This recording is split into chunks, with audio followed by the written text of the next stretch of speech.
हाय दोस्तों, welcome to another video. इस video में हम डिस्कस करने वाले हैं स्ट्रेटजिक बेसिकली स्ट्रेटजिक मैनेजमेंट के चैप्टर नंबर 3। तो चलिए स्टार्ट करते हैं। तो सबसे पहले हमारा क्वेश्चन है, वो explain the meaning of the strategic group mapping. Strategic grouping mapping की क्या मीनिंग है?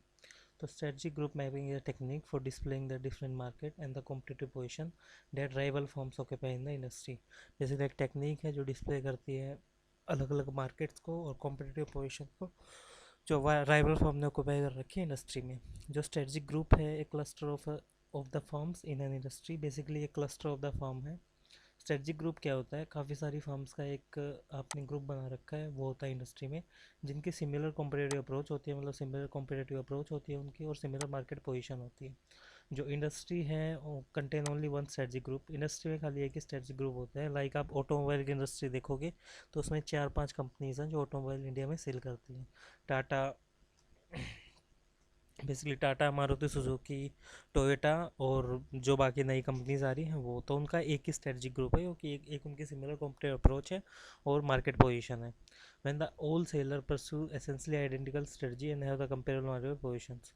बेसिकली सब सेलर्स की एक जैसी स्ट्रेटजी है, आइडेंटिकल, और have the comparable market position, और एक जैसी पोजीशन है। Involve the plotting the forms on the two variable map. और बेसिकली जो हम फॉर्म्स को दो वेरिएबल मैप पे प्लॉट कर सकते हैं, इसमें एक प्राइस और क्वालिटी की रेंज में और एक जियोग्राफिकल कवरेज की रेंज में, दो जगह हम इसको प्लॉट कर सकते हैं। Explain the meaning of market penetration.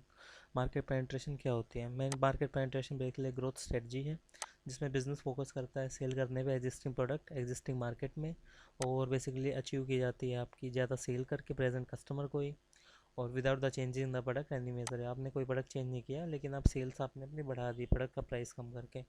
जो पेनिटेशन है बेसिकली आपकी ज़्यादा से ज़्यादा स्पेंडिंग हो एडवर्टाइजमेंट और पर्सनल सेलिंग पे करता है। एडीएल मैट्रिक्स क्या है? एडीएल मैट्रिक्स बेसिकली आर्थर के नाम से आई है। आर्थर बेसिकली एक काफ़ी बड़ी इन्वेस्टमेंट कंसल्टिंग फर्म है। मैं पोर्टफोलियो एनालिसिस मेथड है इसका। ये बेस होता है प्रोडक्ट लाइफ साइकिल पे। जो आपकी अप्रोच है वो दो डायमेंशनल मैट्रिक्स पे बेस्ड है। आपकी इंडस्ट्री की मैच्योरिटी कितनी है और फर्म्स की कॉम्पिटिटिव पोजीशन क्या है, और एनवायरनमेंट का असेसमेंट करते हैं और बिजनेस स्ट्रेंथ को असेस करके आपको रिजल्ट्स प्रोवाइड करते हैं। तो एडीएल मैट्रिक्स वो होती है।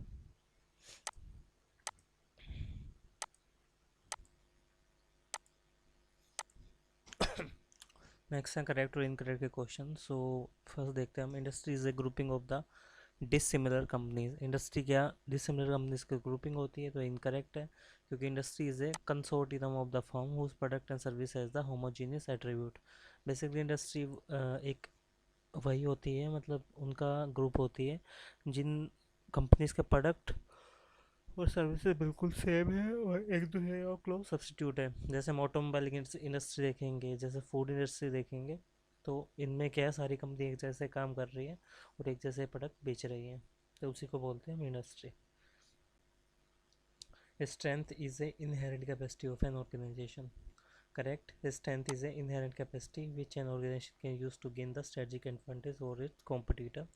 An example of the strength is superior research and development skills. So basically strength एक inherent capacity है जो ऑर्गेनाइजेशन यूज़ करती है अपनी कॉम्पिटिटिव एडवांटेज साबित करने के लिए दूसरी कंपनीज पर। स्ट्रेंथ बेसिकली क्या हो सकती है? जैसे एप्पल है, एप्पल की स्ट्रेंथ क्या है कि उसके जो प्रोडक्ट्स हैं वो कभी ख़राब नहीं होती है और हैक नहीं कर पाता कोई उन्हें, तो एप्पल की स्ट्रेंथ है ये। तो इसी तरह वो मार्केट में कॉम्पिटिटिव एडवांटेज बनवाए हुए हैं।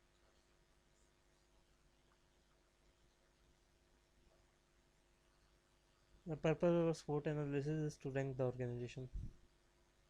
Incorrect. SWOT analysis stands for the analysis of strength, weakness, opportunity, and the threat. It is not used for ranking of the organizations. It is a tool for organization and the environment appraisal necessary for formulating the effective strategy.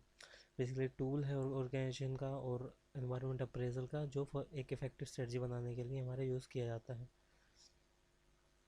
SWOT analysis merely examine the internal environment of an organization. Incorrect. SWOT analysis present the information about the both external and the internal environment. Basically SWOT analysis में दोनों information होती है आपके external और internal environment की। एक structure form में होता है और कंपेयर करता है एक्सटर्नल अपॉर्चुनिटीज़ को और थ्रेट्स को इंटरनल स्ट्रेंथ और वीकनेस के साथ। हेल्प करता है मैचिंग करने में एक्सटर्नल और इंटरनल एनवायरनमेंट को, जो स्ट्रेटजिक डिसीजन मेकर बनाते हैं एक ऑर्गेनाइजेशन में। और स्टेबल स्ट्रेटजीज लेके आता है ये, आइडेंटिफाई करने के लिए पैटर्न ऑफ द रिलेशनशिप और डेवलप करने के stable strategies.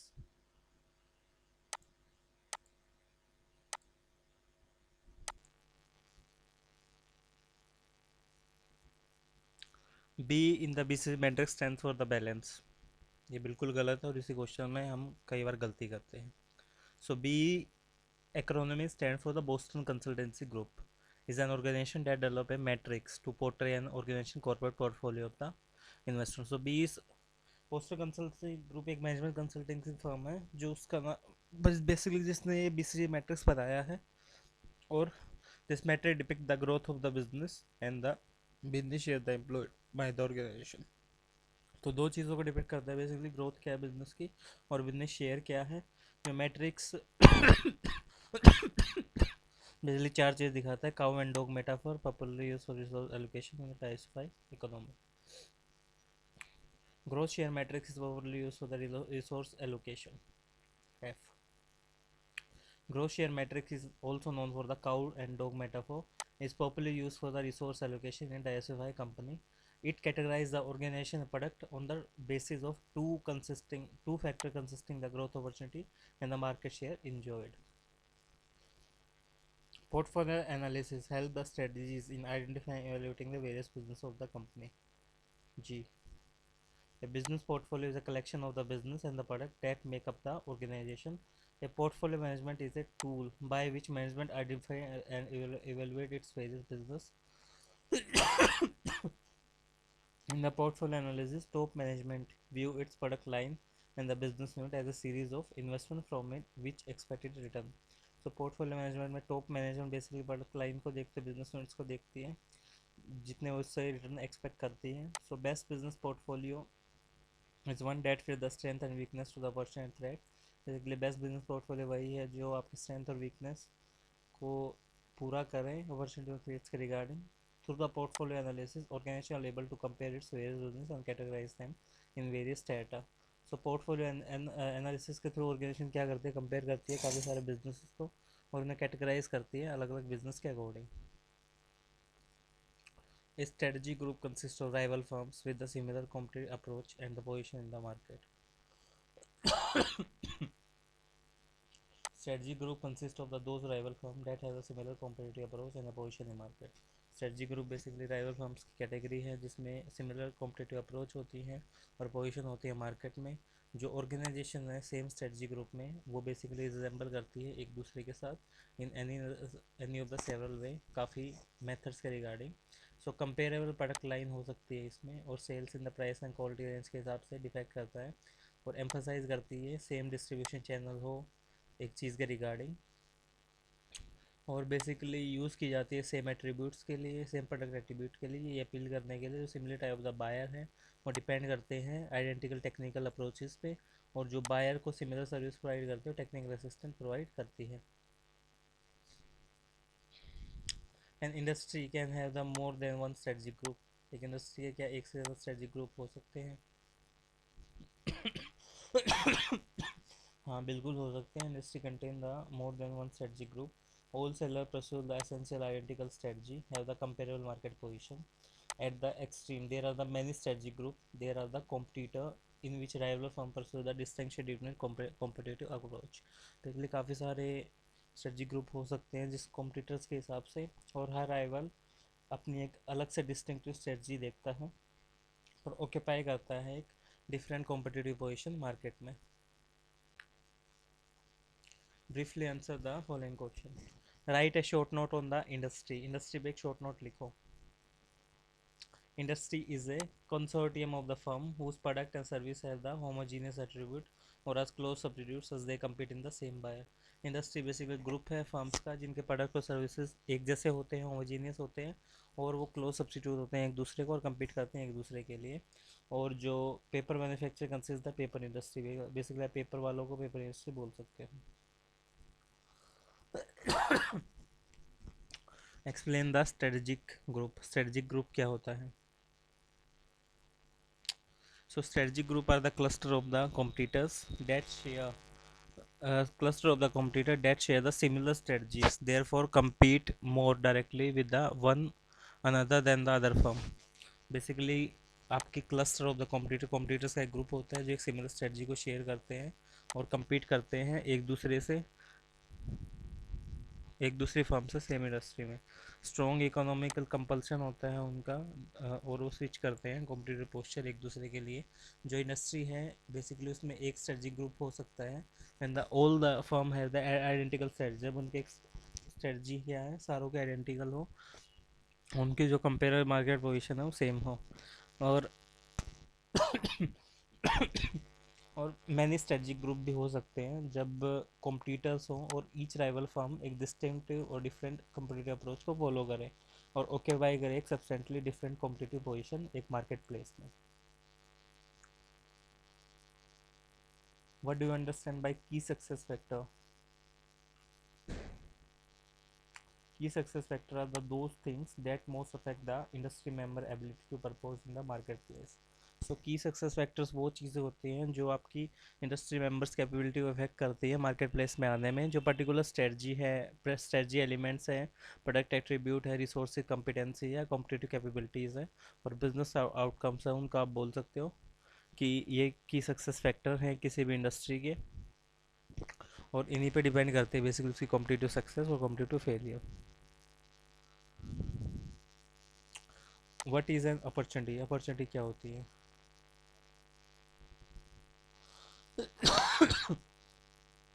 Basically favour condition होती है ऑर्गेनाइजेशन के एनवायरनमेंट में जो एनेबल करती है ऑर्गेनाइजेशन को consolidate and the strength it position, अपनी पोजीशन को कंसोलिडेट करना और अपनी पोजीशन को स्ट्रेंथ करना। जो एग्जांपल है अपॉर्चुनिटी का यही बोल सकते हो, growing demand for the product, ये प्रोडक्ट की डिमांड को बढ़ाना, and the service that the company provide, और जो सर्विस कंपनी प्रोवाइड कर रही है वो। Write a short note on the स्वोट एनालिसिस। स्वोट एनालिसिस पे एक शॉर्ट नोट लिखो। SWOT analysis is a tool used by organization for evolving the strategic option for the future. SWOT analysis basically tool है जो ऑर्गेनाइजेशन यूज़ करते हैं strategic options के लिए फ्यूचर में। जो ट्रम्प SWOT है उसका बोल सकते हो एनालाइज करना स्ट्रेंथ, वीकनेस, अपॉर्चुनिटी और थ्रेट को जो कंपनी फेस कर रही है। स्ट्रेंथ और वीकनेस आइडेंटिफाई होती है इंटरनल एनवायरनमेंट के हिसाब से, और जो अपॉर्चुनिटीज और थ्रेट हैं वो एक्सटर्नल एनवायरनमेंट के हिसाब से आइडेंटिफाई होती है। तो स्ट्रेंथ क्या हो सकती है? स्ट्रेंथ बेसिकली एक इनहेरेंट कैपेबिलिटी ऑर्गेनाइजेशन की जो यूज़ करते हैं स्ट्रेटजिक एडवांटेज लेने में कॉम्पिटिटर्स के ऊपर। वीकनेस क्या है? एक इनहेरेंट लिमिटेशन है जिसकी वजह से ऑर्गेनाइजेशन के ऊपर डिसएडवांटेज होती है और वो वीक हो जाती है। अपॉर्चुनिटी क्या है? फेवरेबल कंडीशन है जो एक्सटर्नल एनवायरनमेंट एनेबल करता है अपनी पोजीशन को मतलब मजबूत करने के लिए। और अनफेवरेबल थ्रेट क्या है? अनफेवरेबल पोजीशन है जो एक्सटर्नल एनवायरनमेंट यूज़ करता है रिस्क कोज करने के लिए, डैमेज करने के लिए ऑर्गेनाइजेशन पोजीशन को।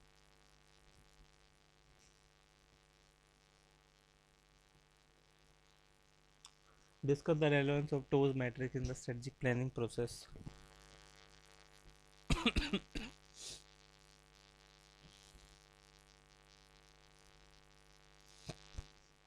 तो टूज मैट्रिक्स है वो बेसिकली इलस्ट्रेट करती है कि एक्सटर्नल अपॉर्चुनिटीज़ और थ्रेट हैं वो एक कॉरपोरेशन को फेस कर रहे हैं और वो मैच हैं कंपनी की इंटरनल स्ट्रेंथ और वीकनेस के साथ, और ये रिजल्ट करते हैं पॉजिटिव स्ट्रेटजिक अल्टरनेटिव के हिसाब से। ये एक काफ़ी अच्छा वे है एक ब्रेनस्टॉर्मिंग करने का और क्रिएट करने का अल्टरनेटिव स्ट्रेटजी जो बेसिकली कंसिडर नहीं की गई थी पहले।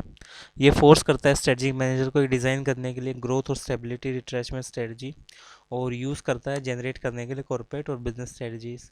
जो टोज मैट्रिक्स है वो काफ़ी यूज़फुल है जनरेट करने के लिए एक series of the alternative that decision maker of the company and the business might not otherwise have consider. Basically useful आपके लिए जनरेट करता है सीरीज ऑफ अल्टरनेटिव स्ट्रेटजी जो डिसीजन मेकर कंसिडर करते हैं और जो हेल्पफुल होते हैं। जो टोज मैट्रिक्स हैं ये बेसिकली एक ही तरीका है जनरेट करने का अल्टरनेटिव स्ट्रेटजी, और ये कंसिडर करता है कि आप स्पोर्ट से इम्प्रूवमेंट करो और अंडरमाइनिंग स्पोर्ट एनालिसिस के हिसाब से काम कर रहा है। सो नेक्स्ट है BCG growth share matrix is a popular way to depict the different type of the projects like SBS follow. Stars जो होते हैं वो बेसिकली आपके ऐसे प्रोडक्ट होते हैं जिनका हायर मार्केट शेयर होता है और हायर ग्रोथ होती है। कैश काउ क्या होते हैं? उनकी लो ग्रोथ होती है लेकिन जो मार्केट शेयर हो काफ़ी हाई होता है बिजनेस का। क्वेश्चन मार्क क्या है? लो मार्केट शेयर है लेकिन उनकी हाई ग्रोथ मार्केट होती है काफ़ी। डोज क्या है? लो ग्रोथ होती है और लो शेयर बिजनेस है, बेसिकली सेल्फ सफिशिएंट है।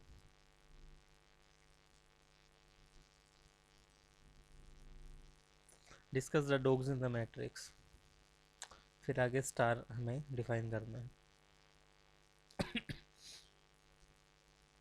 So dogs are the low growth, low share business and the product. They may generate enough cash to maintain themselves but do not have the much future. Basically जो dogs हैं उनके लो growth और लो share businesses होते हैं, काफ़ी cash generate कर लेते हैं अपनी मेंटेन करने के लिए अपने आप को, लेकिन कोई उनका फ्यूचर नहीं होता. They may need the cash to survive. कुछ टाइम उन्हें कैश चाहिए होता है अपने बिजनेस को सर्वाइव कराने के लिए. So dog should be minimize the means of disinvestment. Dogs basically ऐसा बिजनेस है जिनको आप बेच सकते हो और अपनी पैसा उसमें से निकाल सकते हो क्योंकि वो सेल्फ सफिशिएंट नहीं है. स्टार्स जो BCG ग्रोथ मैट्रिक्स है, simple way to better organize portfolio of the investment. Growth matrix, also known for cow dog metaphor, is popularly used for resource allocation. जो matrix is based on the combination of relative market share of the product and the SBU and their market growth. जो matrix आपका based है relative market share के हिसाब से और आपकी market growth के हिसाब से. जो stars हैं ये position in the matrix are characteristic by the high matrix high market share and the high growth rate. जो स्टार्स हैं उसकी बेसिकली आपकी हाई मार्केट शेयर होता है, हाई ग्रोथ रेट होती है. ये ऐसे प्रोडक्ट और एस होते हैं जो काफ़ी ज़्यादा ग्रो करते हैं. They also have the heavy investment to maintain the position. इनको बनाने के लिए बेसिकली आपको काफ़ी हैवी इन्वेस्टमेंट लगानी पड़ती है और इनको फाइनेंस करना है रैपिड ग्रोथ पोटेंशियल के हिसाब से. जो बिजनेस ऑर्गेनाइजेशन है वो इन्जॉय करते हैं स्टार पोजीशंस को एक बेस्ट अपॉर्चुनिटीज़ के हिसाब से और इनको एक्सपेंड और ग्रोथ करना चाहते हैं. PLC बेसिकली क्या होता है आपका प्रोडक्ट लाइफ साइकिल, एक कंसेप्ट है जो आपको डिस्क्राइब करता है प्रोडक्ट के 4 मेजर लाइफ स्टेजेस को. इंट्रोडक्शन, ग्रोथ, मैच्योरिटी और डिक्लाइन. बेसिकली आपका सेल्स, प्रॉफिट, कस्टमर्स और कॉम्पिटिटर मार्केट एम्फोसाइज के हिसाब से.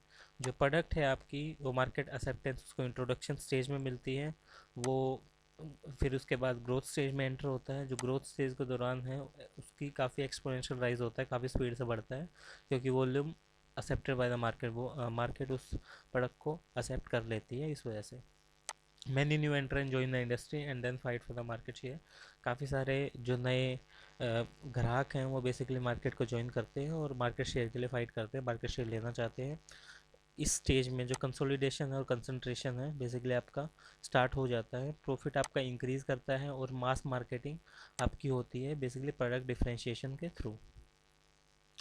In the light of the BCG growth matrix, जो ऑर्गेनाइजेशन है क्लासीफाई करती है प्रोडक्ट्स और SBU को, ये डिटरमाइन करती है कि ये क्या रोल प्ले कर रहे हैं एक दूसरे के फ्यूचर में. जो 4 स्ट्रेटजीज़ हैं वो बेसिकली परस्यू की जाती हैं इस चीज़ के लिए, BCG के लिए. सबसे पहला आता है हमारा बिल्ड. बिल्ड में क्या ऑब्जेक्टिव होता है कि मार्केट शेयर को इंक्रीज़ करो और फॉरगेट करो शॉर्ट टर्म अर्निंग्स को और एक बिल्ड करो स्ट्रॉन्ग फ्यूचर आपके बड़े मार्केट शेयर के लिए. होल्ड क्या है, बेसिकली आप प्रिजर्व करो मार्केट शेयर को, जितना है उतने को बना के रखो. और हार्वेस्ट क्या है, objective increase the short term cash flow regardless of the long term effect. Basically short term cash flow को इंक्रीज करो लॉन्ग टर्म इफेक्ट के लिए. डाइवर्स क्या है, ऑब्जेक्टिव क्या है, बेसिकली सेल और लिक्विडेट करो बिजनेस को और रिसोर्सेज को बेटर यूज़ करो कहीं और के लिए.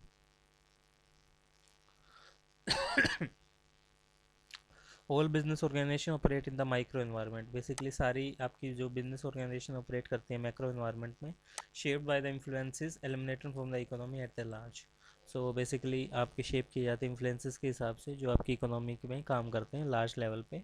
जो पॉपुलेशन है, डेमोग्राफिक है, सोशल वैल्यू है, लाइफस्टाइल है और गवर्नमेंट लेजिस्लेशन है, वो सारे इसके बेसिस पे काम करते हैं. और जो आपकी ऑर्गेनाइजेशन मैनेजर्स हैं वो स्कैन करते हैं एक्सटर्नल एनवायरनमेंट को और वो पोटेंशली इम्पोर्टेंट इन्वायरमेंट फोर्सेस को एसेस करते हैं और उनका इम्पैक्ट और इन्फ्लुएंस देखते हैं और अडेप्ट करते हैं इसकी डायरेक्शन और स्ट्रेटजी को जो वो चाहिए होती है. सिचुएशन एनालिसिस है बेसिकली एसेंशियल पार्ट है किसी भी बिजनेस का.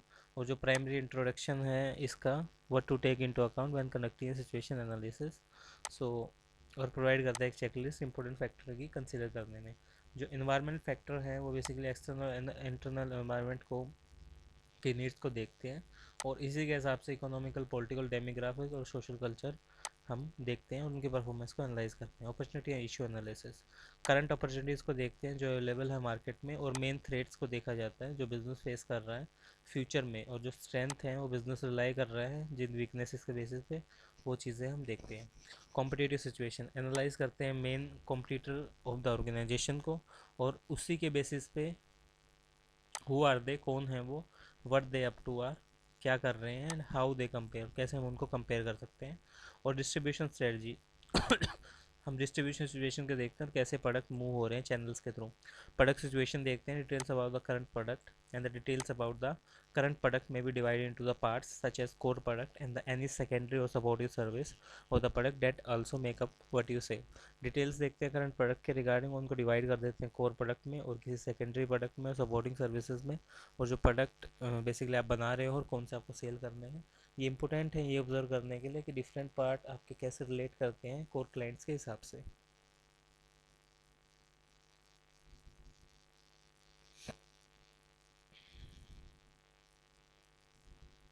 Explain the concept of experience curve as highlight its relevance in the strategic management।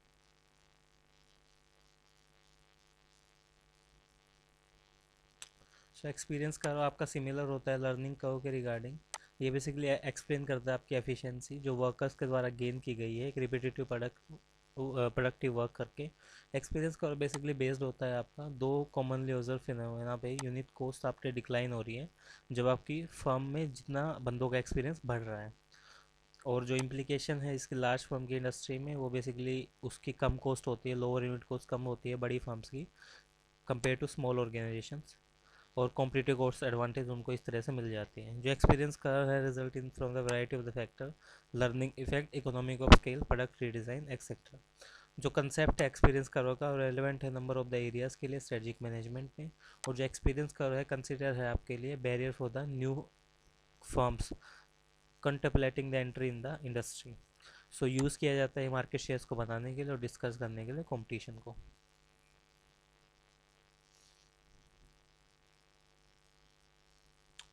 Write a short note on the product life cycle and its significance in the portfolio diagnostic।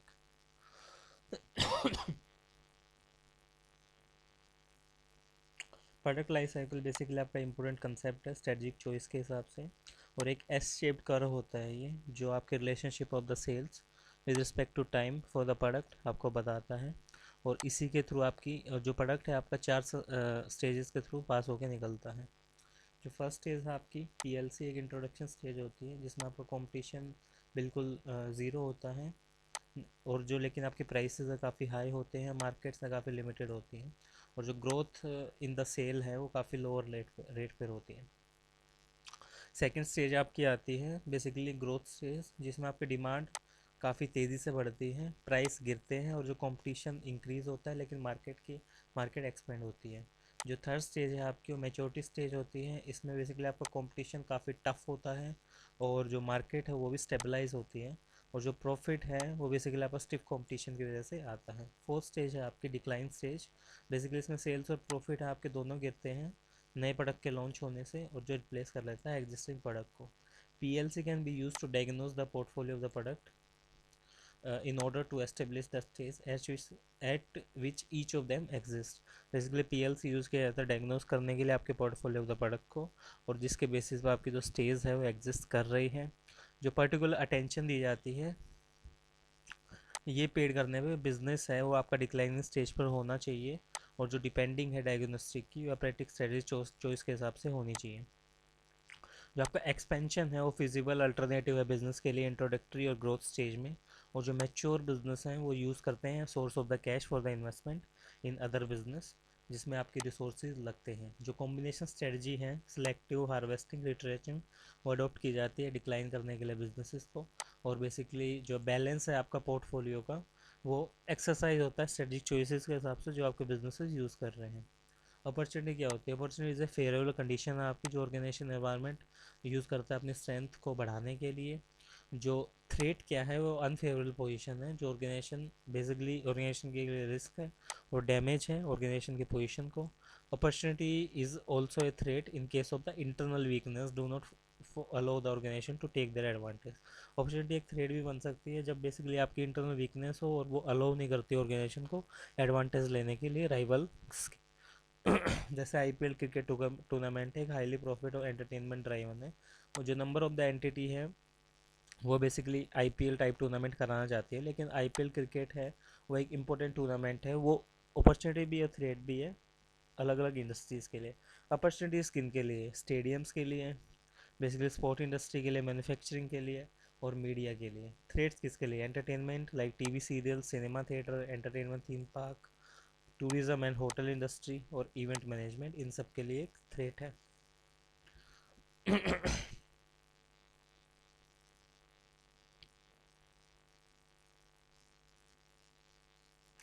What does the concept of question mark in the context of BCG growth matrix?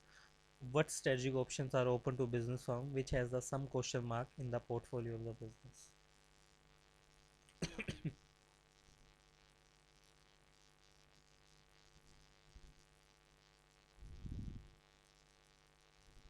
So BCG growth matrix है, simple वे है portrait करना competition के corporation के portfolio of the investment को।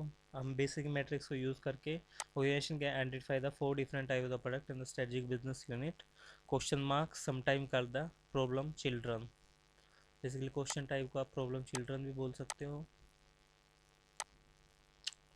और wild cat low market share होता है इसका। और हाई ग्रोथ मार्केट्स बेसिकली आपकी हाई ग्रोथ मार्केट होती हैं। They require a lot of the cash to hold their share. They need the heavy investment with the low potential to generate the cash. जो question mark है वो आपके unattended होते हैं, capable होते हैं कैश सेप्स के हिसाब से। जो ग्रोथ रेट है आपकी काफ़ी हाई होती है और रिलेटिवली ईजियर होती है। सो ये बेसिकली बिजनेस ऑर्गेनाइजेशन यूज़ करती है टर्न करने के लिए बिजनेस को स्टार्स में। और इसी के बेसिस पे जो कैश फ्लो हैं आपके वो ग्रोथ रेट्स रिड्यूस होती हैं। जो स्ट्रेटजिक ऑप्शन हैं वो बेसिकली स्ट्राइव किए जाते हैं अचीव करने के लिए, बिल्ड करने के लिए। जो ऑब्जेक्टिव क्या होता है इसका, इंक्रीज करना मार्केट शेयर और शॉर्ट टर्म अर्निंग्स के हिसाब से एक बिल्डिंग करना एक स्ट्रॉन्ग फ्यूचर जो आपका लार्जेस्ट मार्केट शेयर को पैदा करे।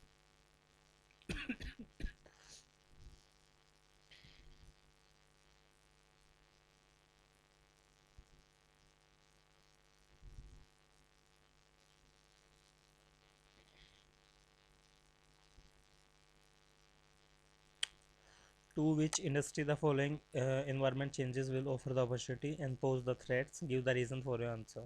Significant reduction of domestic airfare spending on the long period and cut in the interest rate by the bank.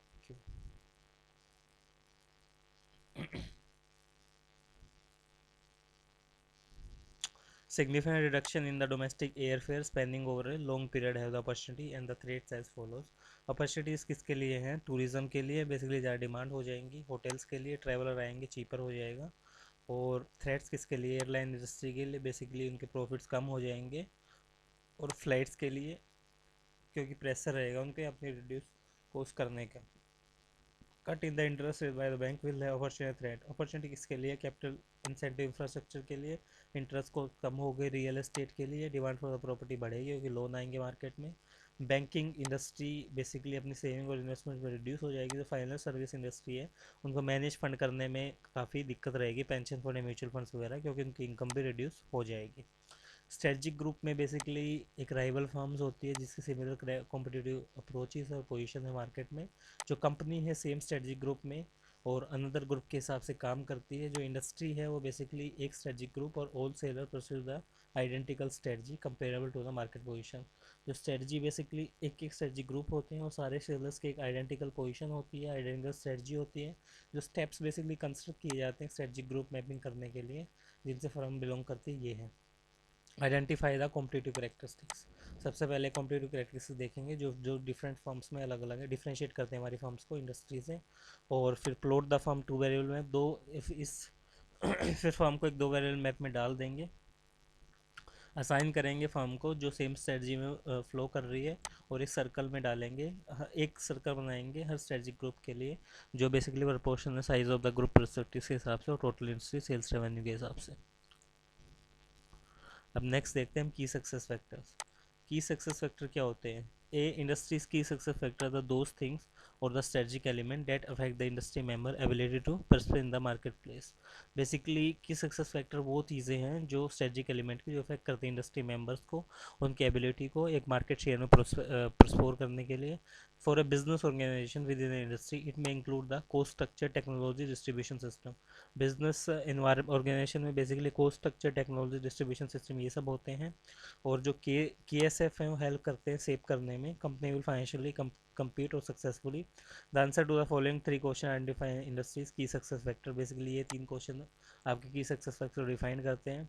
On what basis customer choose between the competing brand and seller. किस basis पर वो हमारे product को खरीदता है, क्या क्या resources हम यूज़ करते हैं compete करने के लिए सक्सेसफुली।